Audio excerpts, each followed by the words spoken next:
You know what? It's 12:30. So let me take a minute here. My name is Tom Clark. I'm the 2020 SAR president. Thank you and welcome to our first roundtable Zoom meeting of 2020. Maybe, hopefully not, well, maybe we'd be lucky and it'll be the last. But welcome everybody. We hopefully will have an opportunity for everybody to participate today. If you do want to participate, if you pull down your screen, you'll see a chat button. Click on the chat button. You can either type in your question or raise your hand. And Darren Watkins, who is the moderator here, or the overseer, I guess, will unmute you. The goal here today is just to help everybody feel a little bit more comfortable with where we're at. Hopefully, if you have questions, concerns, issues that are going on in your life that we can help with, let us know. Let us help you try to answer those. And if not, we'll direct you to the appropriate folks. This is the first time I'll say it, but not the last. The most accurate information regarding the coronavirus issues that we're facing right now are located on the SpokaneRealtor.com page. Website, as well as the Washington Realtor website and the National website. And both links to Washington and National Realtors are on the Spokane website. So please, please, please rely on that information and not what you read on the internet. With that said, Darren, please take her away. I think our first question, we tried to categorize some questions in advance, and maybe this is one we can talk about right off the top, is as we close some of our pending deals, how do we get keys back and forth to clients? Tom? It's a very good question. Would you want me to take that, Tom? I heard it, Tom, but there's two of us, so. Tom Clark. Okay. The easiest way, and from what I've seen from Annie Fitzsimmons, Washington Realtors, we go to the house because it is we're non-essential as our business is, but the contract is essential. And so in order to execute the contract, we have the right to go to the house, get the key out of the lockbox, put the key someplace so that we can tell our client where to go pick up their keys. That's the easiest way to get the key to the lockbox. And then of course we go back home and shelter in place. Next question we have, this one comes from Curdy. He says that I have a closing due on April 1st. Can we have First American close? Who would be a good person to tackle that one, Tom Clark? I was interrupted by a text message, so whoever wants that, go for it. Anybody, any of the closers, all the closing attorneys are considered essential. So if their office is remaining open, they might make a personal decision to close. But if their office is remaining open, they can close that transaction. So you need to call the closer that you use and see if they are remaining open during this time. We are remaining open. Thanks, CA. Sounds great there. The next question has to do with real estate brokers providing private showings for buyers. If they say, wait, what if I use social distancing measures and I use disease control measures? We've just got some guidance on that. Tom Hermel, would you like to share? Well, it's a definite no. Our business was not deemed essential. So showings of homes is not essential, and therefore it is actually breaking the law because the governor's order is a standing law in the state of Washington. So if you do private showings, you are breaking the law at that point. And by the way, you're putting people at risk. You might think you're practicing social distancing, but you don't know who else has been in that house. You don't know if that house has been, is a safe place to go into. You don't know if somebody in that house has coronavirus. So just don't do it. We are in the process right now of working with the governor's office. And the reason I say that, if anybody on the call doesn't know, I'm the president-elect of the Washington Association of Realtors.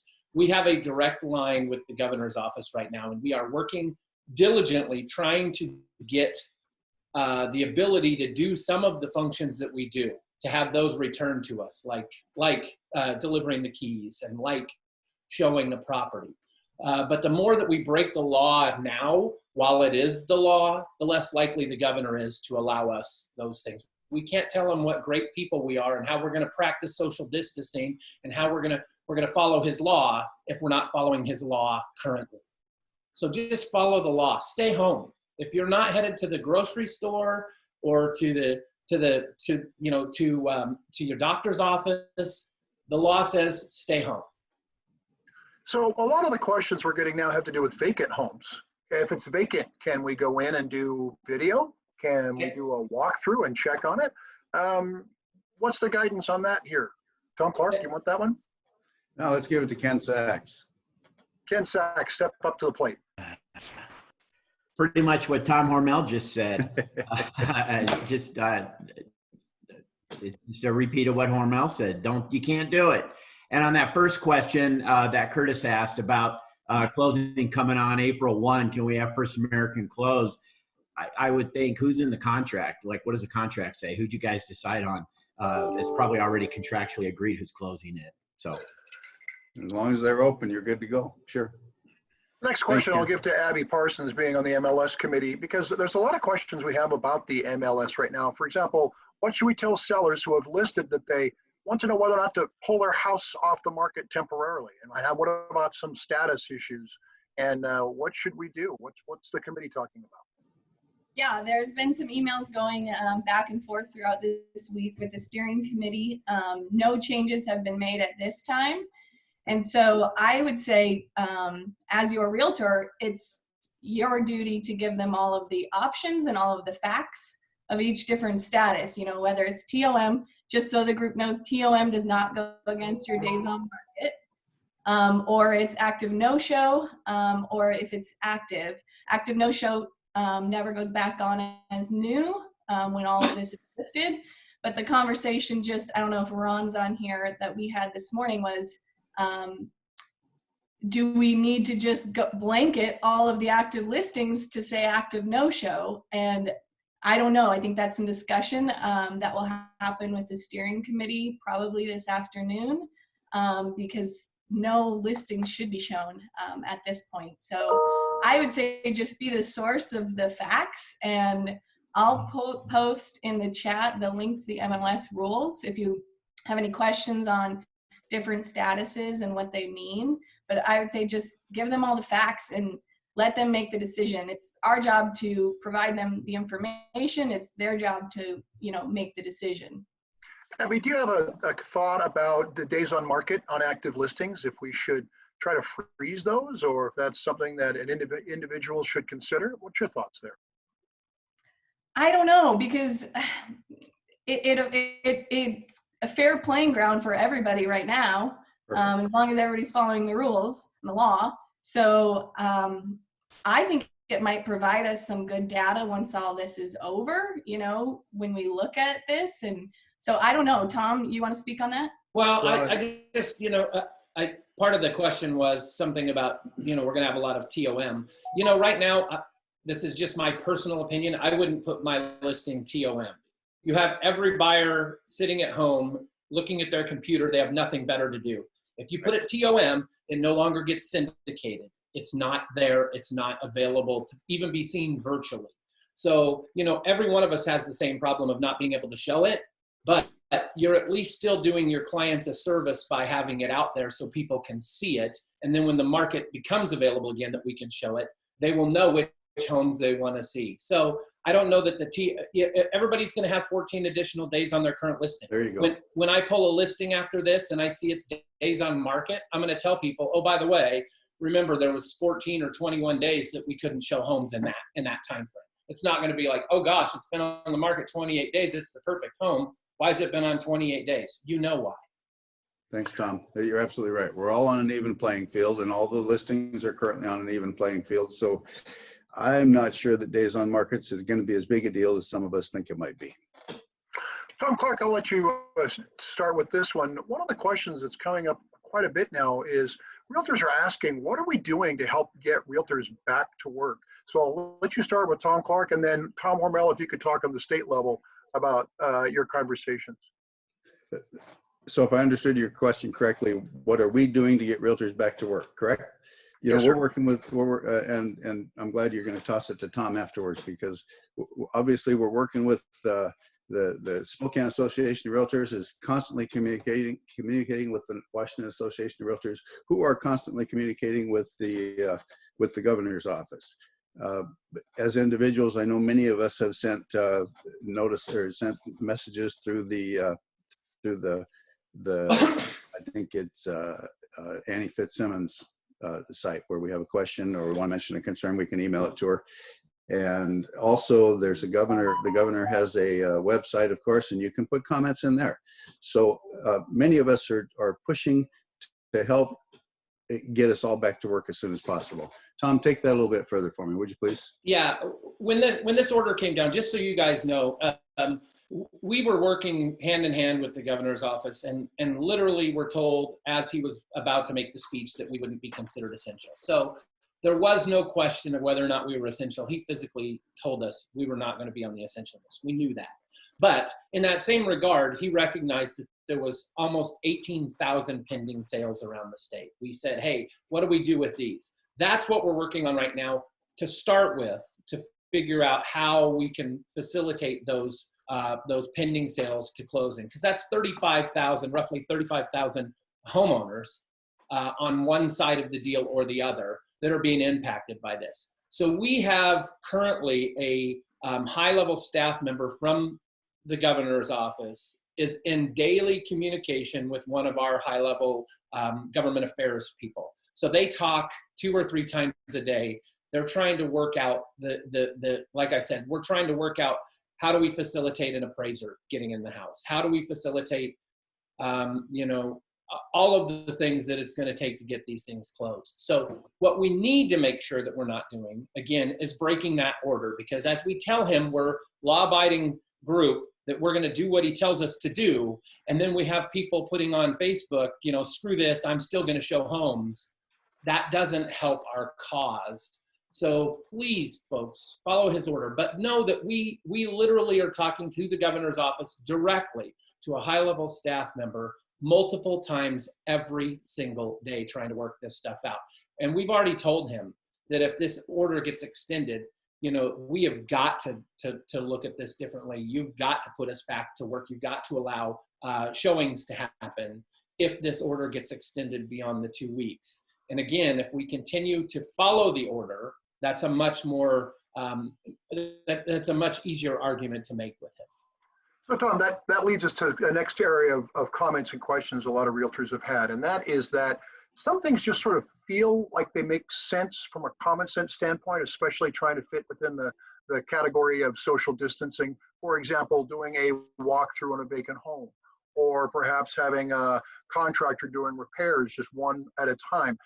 Right now, I know the initial guidance from Annie has been that those, that all practices really need to be looked at through the filter of what the governor's asking for. But what about asking for some of these things of the state to say, can we allow these areas that especially where we're following the rules of social distancing, is that something we can consider at least making recommendations to the governor and asking for guidance? Well, that's exactly what we're doing right now. So that's what is underway right now, is we are saying these things need to happen. How Governor, how can we get your assurance that, or make you assured that we're going to do this in the proper way to allow you to then allow this function to happen? So that's what we're currently doing. And like I said, it's not as easy as it sounds I can tell you that the governor originally wanted literally close grocery stores, close everything, everybody stay at home for 2 weeks. Lockdown, right? So we've got to follow the rules. We've got to play by the rules. We've got to make sure everybody's playing by the rules. So if you hear of anybody that's not playing by the rules, if they're putting, I heard this morning somebody call the sellers to set up appointments. The sellers will facilitate that appointment. Those are kinds of things, guys. We can't be doing that. You're putting people at risk. You're breaking the order. The order, by the way, if you read the direct order from the governor's office, the order is that no one is allowed to leave their home unless they're doing an essential activity like grocery shopping or a medical appointment, getting takeout food, or going to work for an essential business. So even telling your buyer they can go buy the house, this is a rough thing to say, but even telling that buyer that buyer under the governor's order is not supposed to be doing anything except for those essential tasks that the governor deemed essential.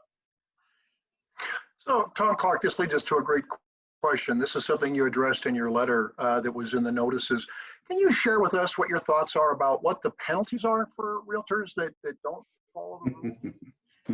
You know, there's been a lot of discussion, and people say, well, what code or what number of article is that a violation of if I show one of my listings or someone else shows one of my listings?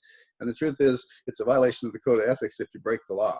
And unfortunately, Governor Inslee has set the law. The law is stay home unless, just like Tom said, you're performing one of the essential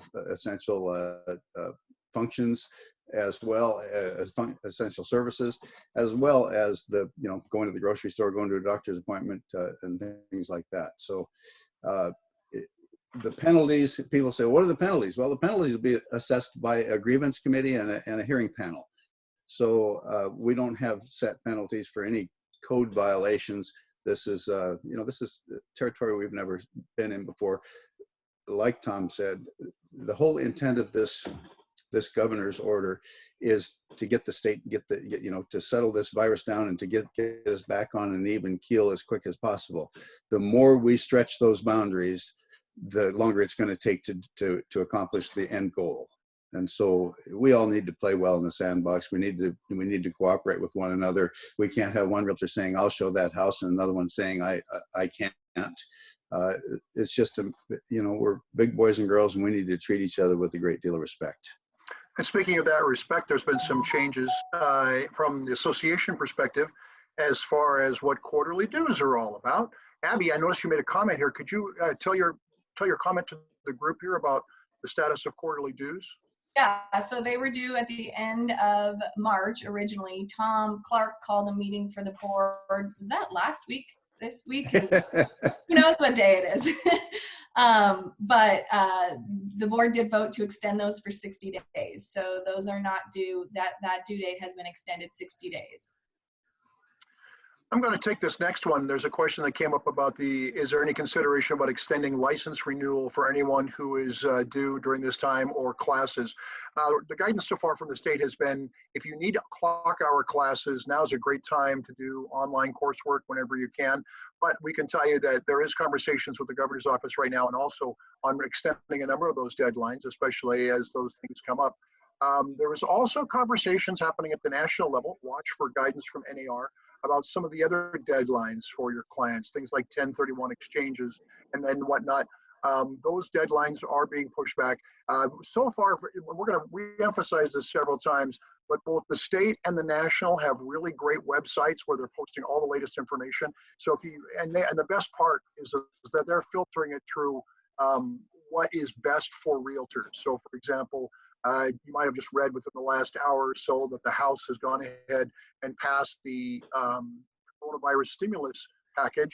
Well, what does that really mean for realtors? NAR already has a link up at that you can check that. We have all those links posted on the Spokane Association of Realtors website for you to look at. It's just great, timely information. It's also the best way to get the best practices. So the next question came, Tom, is that there's a lot of this will be for Tom Hormel. There's been a lot of talk about how can we get realtors to be considered in this state essential services. There's a lot of confusion for local realtors because they're reading where, it depends on what state you're in. I think what the latest number was somewhere around 19 out of 29 states have already granted the power to realtors, especially as it comes for closing homes. So what's the status in the state, Tom, and what are you hearing?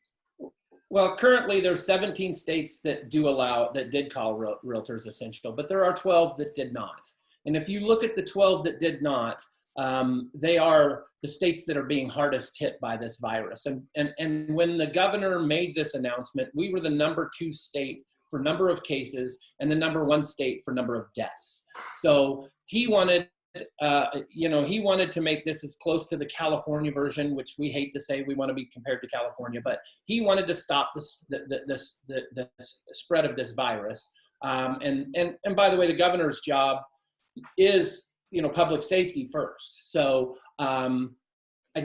I'm not saying that I love what he did. I'm just saying that he did it because of what was going on in the world at the time, and we were the number 2. Whether or not we will then in the future be looked at if this goes on beyond the 2 weeks as essential, again, I think a lot of that depends on how we act during this time. If we react negatively, and I had somebody yesterday say, some people yesterday posting that they were all filling out the governor's petition because there's a spot on his website to ask for you to be essential, for your business to be essential.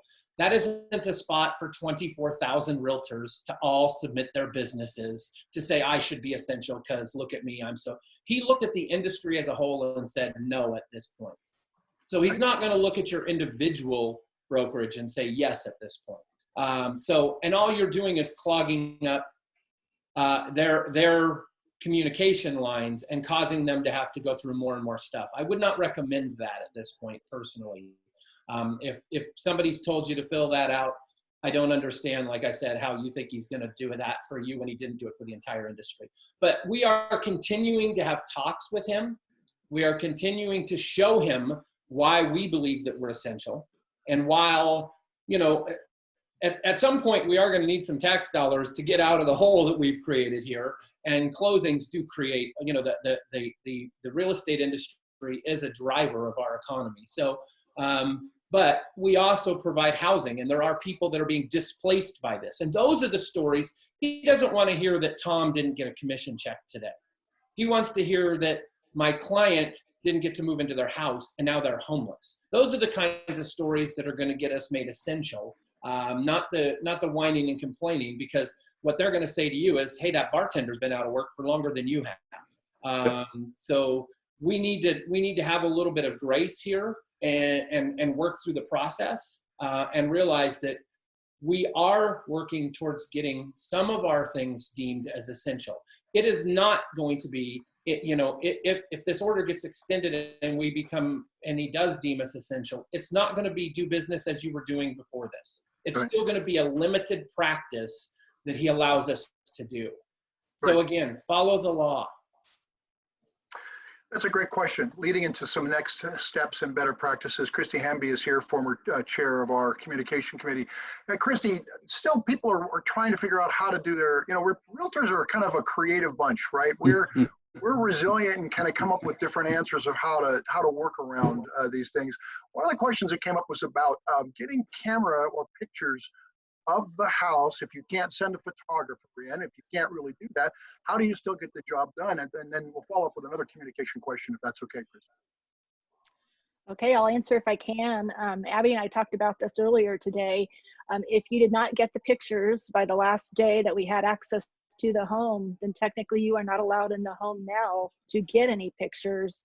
I believe we're trying to see if maybe we could get some kind of a status change maybe for vacant properties, but at the moment we are not allowed to enter properties for any kind of services is the way I understand that rule, and that's what we have to follow.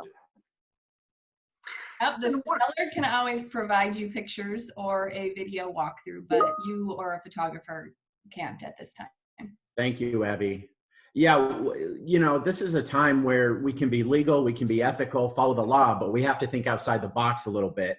We can't just all, curl up in corners and lick our wounds. I mean, sellers can provide photos, sellers can provide video if they're motivated. We can get these. There are buyers who will buy a house without ever stepping foot in a house. We have the Form 22 FM, force majeure. This will add extensions to our time periods, to our closings. There's still a way to sell property essentially virtually. I've talked to probably 3 lawyers in the last 2 days, and I'm working on putting together some type of disclosure indemnification, which would help shield the broker and the firm if somebody buys a house sight unseen and then later wants to come after us because we should have known something that we didn't disclose. There are ways to work within what we're dealt with right now. We just have to be creative while being legal and ethical. There you go.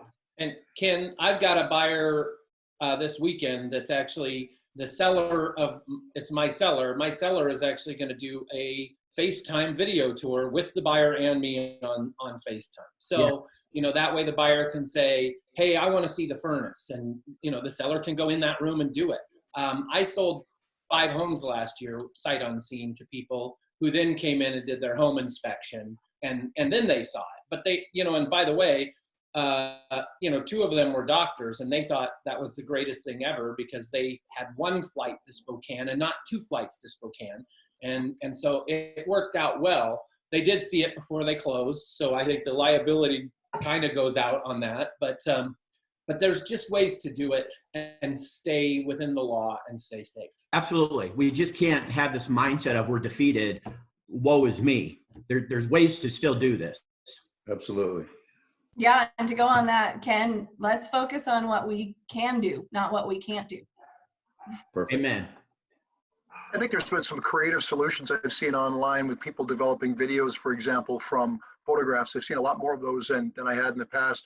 And you could really tell that other realtors were helping and sharing with their abilities and knowledge with folks that didn't have that. I found that really it's one of the nice features that have happened here. So Tom, there's a lot of folks that are commenting right now, just saying, Tom Clark, I'll direct this to you first, Okay. about what's next? I mean, we're terrified of not being able to make a living. And yes, we've heard the numbers are only a 2-week quarantine, but what you're hearing, what kind of things are coming down from leadership, and what should we kind of be prepared for? Well, I think the bad news is nobody knows. The good news is, I think if we cross our T's and dot our I's and play according to the rules over the next couple of weeks, that there's no reason to believe that we aren't going to start working our way out of this situation. Do I think the governor may extend by a week or extend by some period of time? That's very possible, but kind of as was mentioned earlier by Tom and Ken, if we play by the rules and if we do all of our part in order to keep this virus from spreading, it's very likely that we can be changed in our designation to an essential service. One of the biggest things that happened to us this week that was a real shocker to me is they took all the builders and contractors out of the essential service provider list, which to me causes a lot more grief on the marketplace than it does us being out of the loop for 2 weeks, simply because there's homes under contract right now that aren't finished. And we've got buyers traveling across the state or across the country to move into a home that they can't close on. But yet they've sold the home that they're moving from. So they're in a world of hurt. And I think the builders can do the same thing. If they play by the rules, we can all get this thing back on track as soon as possible. There's no silver bullet or magic potion. We just have to do our best in every way, shape, or form that we can in order to take care of ourselves. If we take care of ourselves, we're taking care of our community. Tom, and you mentioned the builders, and I will tell you that what we have heard is that the builders didn't like their limited amount that they could do when they first got designated as Essential. Yeah. And they actually sent the governor a kind of a nasty letter. And the governor's response was, well, you're completely shut down then. So that, that's what we keep getting asked is, why aren't we in his office slamming our hands on the desks and pushing him to make us essential? Because the pushback is worse. And the building industry saw that. And we've seen that before in the political realm of, you try to push too hard and the pushback is harder. So we've got to do this in a politically correct manner, and we've got to do this in the right way so that we can get back to work on a daily basis. Edward, are we running out of time, or do we have more than 30 minutes? I think we've extended this out to 30 minutes, but Tom, I wanted to ask real quick before we can get to that place where we are actually getting back to having these things lifted. There's still some questions is there any way kind of questions. For example, is there any way that final walkthrough, for example, could be considered part of essential to the contract, or is there any way that just those walkthroughs or checklists things can be considered part of the extension of the financial process, which is covered? I mean, Tom Hormel, what's your thoughts about those kind of questions? So those are the things that we are currently working on every day with the governor's office and trying to iron out those details right now. On, can we get an appraiser in there? Can I get a home inspector in there? And can I get the the final walkthrough done. Those are the things that we're currently working on. While in the background, we're trying to make sure that they deem us essential for all of our tasks, but we're saying, first and foremost, these are a few things that we have to be doing right now because we have contracts that are in place. We have families that are being displaced. We have just monetary issues that, I mean, we've already financially impacted people with this. Now, if they lose a house or lose their earnest money because we can't finish the deal or whatever happens in that, we've told him that those 17,630 pending sales are essential. And how do we make sure that those things happen? And they've assured us that they're working with us on that, and they are every day. We are trying to sit down and make rules on how can an appraiser go out to the house? How can a final walkthrough happen? So to answer all those questions, because I know another one, somebody else is going to post, well, what about this or what about that? All of those things that have to do with closing, we are working on those right now, trying to get the rules set on how that function would happen. And then, by the way, when we get that rule set, follow that rule. If the rule is if the rule comes out that says the inspector can go in there and only the inspector, don't show up. Don't bring your buyers. Do it the way that the rule says to do it so that we can continue to do it that way. Because if they expand this and allow us to do something and then we don't follow that rule, they're not going to allow anything else. And I can, one of the extensions of that, there are some rule changes that are helping. For example, on government-backed loans, those are the FHAs, the Fannies, the Freddies. They are allowing desk appraisals to be done. That's something you can check on, for example, regarding what's the status of those. You can check on those at the NAR website, or your lenders are hopefully up to speed on those kinds of things. So that's helping. But Tom Clark, I'm going to send you a tough one. This has kind of come through on a couple of comments here. What do you recommend realtors do when they see a violation? For example, if they see their lockbox is being opened up and people are clearing it when you're not supposed to be doing that sort of thing. Tom Clark, what's your advice?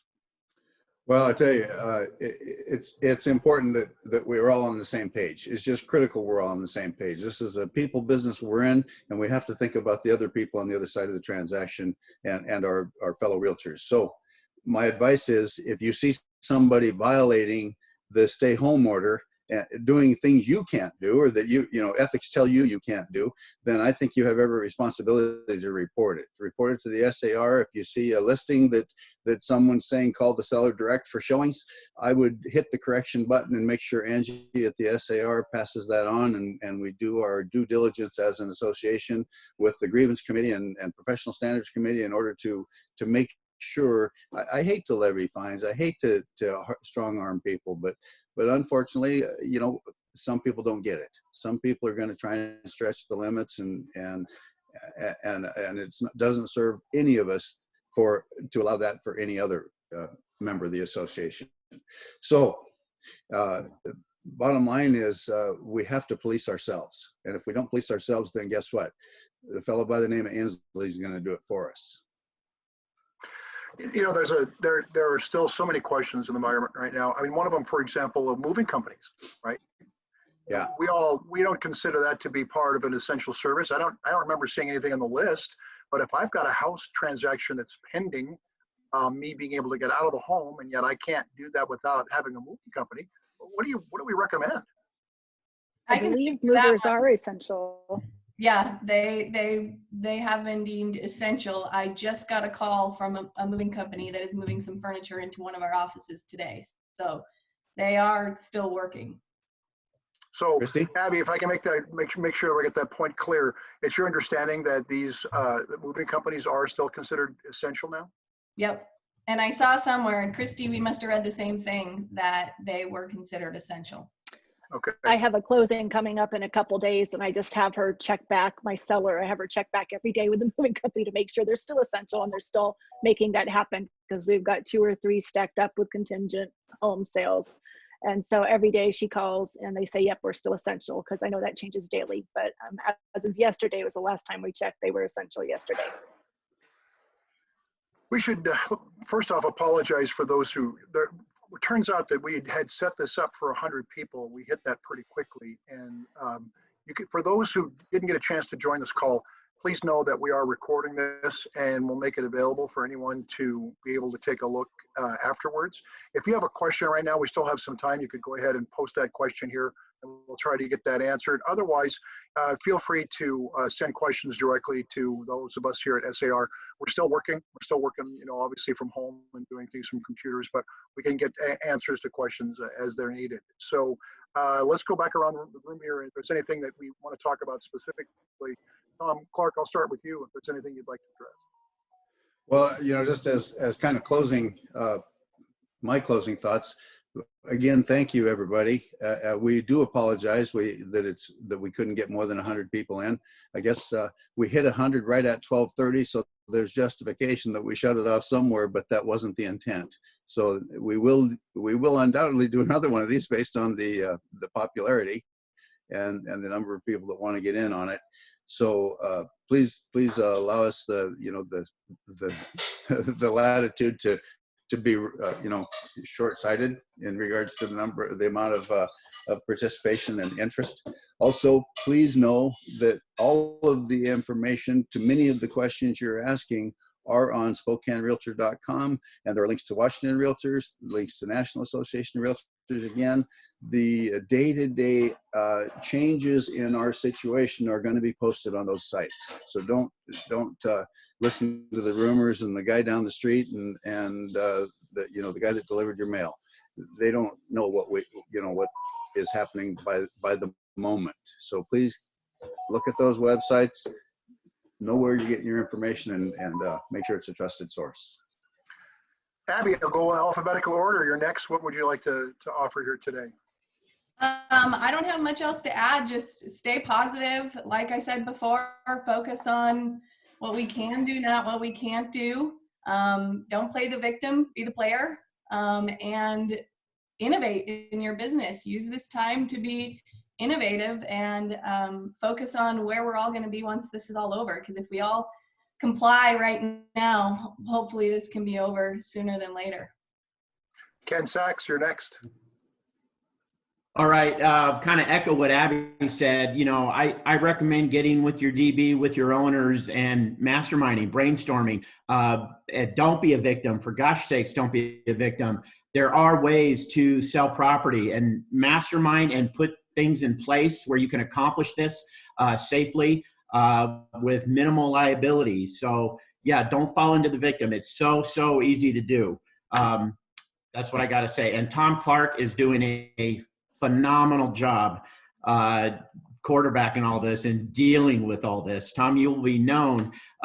This will be the year that we all have our things as past president. Tom, I think we know which one yours will be. Oh, he's that guy. Yeah, thanks, Ken. Appreciate it. And again, if you have a question, please put them in the comment box. There's too many people on the screen to be able to see the raised hands. So just go ahead and push those questions. We'll try to get them before we end up. Christy Hemby, we'd like to talk with you, especially from your position. What are you seeing and what advice might you offer here?